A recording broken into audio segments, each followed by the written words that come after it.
কেউ যদি আমাদের শরীরে আঘাত করে আমরা সেই আঘাত বরদাস্ত করে নেই।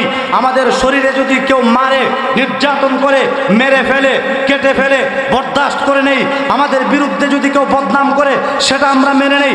আমাদের বিরুদ্ধে যদি কেউ কুটনামি করে সেটা মেনে নেই।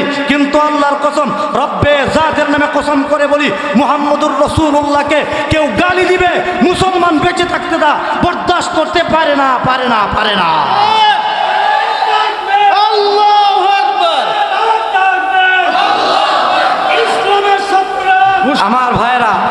আমার ভাইয়েরা সেই মুহাম্মদুর রাসূলুল্লাহকে আল্লাহ কত সম্মান মর্যাদা দিয়েছিলেন। আমার মূল আলোচনা, আল্লাহ এই সূরা কেন নাজিল করছেন সেটা বলছিলাম। আল্লাহ তখন আয়াত নাজিল কইরা দিয়েছে, নবীজি আবু লাহাবকে বলছে, এই মুহাম্মদ, এটা কোয়ার লাগে বুঝি ডাকছো, তোমার নতুন ধর্মের দিকে দাওয়াত দেওয়ার ডাকছো, তুমি ধ্বংস হয়ে যাও।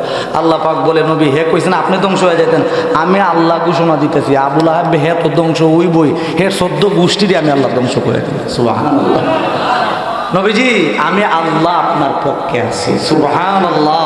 আল্লাহ যার পক্ষে আছে তার পক্ষে আর কেউ না থাকলে কোনো অসুবিধা আছে?